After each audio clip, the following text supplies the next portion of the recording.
amici, siamo qui quest'oggi assieme ad Albe e Sam degli Airsoft Claus. Qui siamo a Militaria, Novegro, in provincia di Segrate. Bravo, vedi i ragazzi sono preparatissimi. E perché siamo qui? Beh, innanzitutto per mostrarvi la fiera e per presentarvi, o comunque se non li conoscete già, due ragazzi che tengono in piedi un signor canale di YouTube. Bravi ragazzi, bravi. Grazie. Complimenti. Un applauso da parte di Softair TFI. Sì, giornata a passeggio per questi miliardi di stand di Softair e tantissime cianfrusaglie della seconda guerra mondiale. Cianfrusaglie. E non solo. Non solo, vabbè. E Klaus, cosa ne pensate della fiera? Siete stati qua anche l'anno scorso insieme a noi? Sì, siamo stati l'anno scorso e c'è un po' più di roba, nel senso che è stata allargata perché ad esempio c'è uno stand in più che è tutto dedicato al Softair e niente, per il resto c'è una parte dove c'è tutta roba originale, reenactment eccetera, invece l'altro lato Softair che a me ha soddisfatto abbastanza e penso di andarci a spendere il ferro. Bravo. E go, soldi a go. Io l'ho già buttati tutti i soldi, quindi Perfetto. non ha niente da spendere, già finiti. Anche noi abbiamo fatto i nostri cazzi di acquisti. Speso pochissimo. Lui ha speso. Io ho speso, vedrete nel canale prossimamente. Salutiamo Albo, Bravo, E special amico, guest, compagni di squadra. Lo vedi? Manduro con la barba. Manduro. Sì, se c'ho la barba sì. Bene, quindi ragazzi vi lasciamo le immagini Della fiera? e Buona visione. E i due sniper lì in fondo, scusate, ma riprendili. Li vedi? Zoom! Nel Costa Crazy Sniper. Adesso, sai cosa secondo me bisogna fare? L'addio. A cosa? Ci va? Gli sniper Questi ci sono stanno le- osservando. le immagini. Minchia, e noi lo salviamo loro.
Anche noi guardiamo Softair TFI.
Every precious minute of their 2.5 hours on the surface was programmed.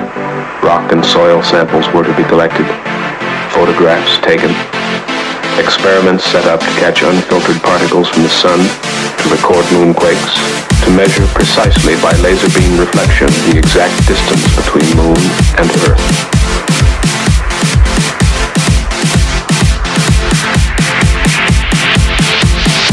This is Houston. Say again, please. Houston, we have a problem.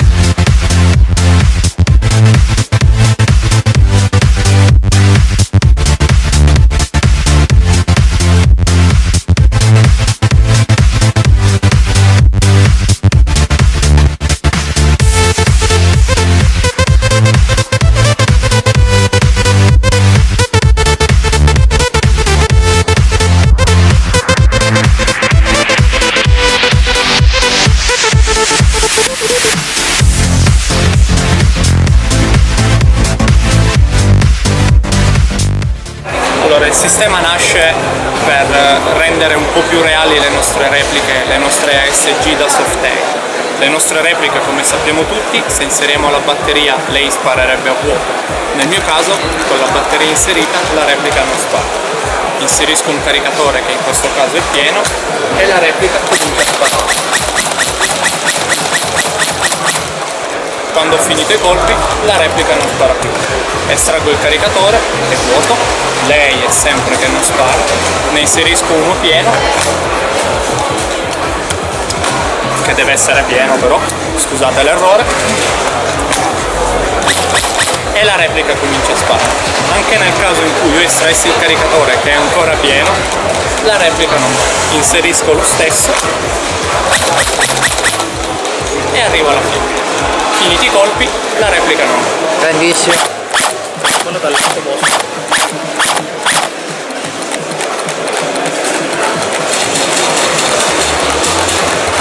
Perfetto.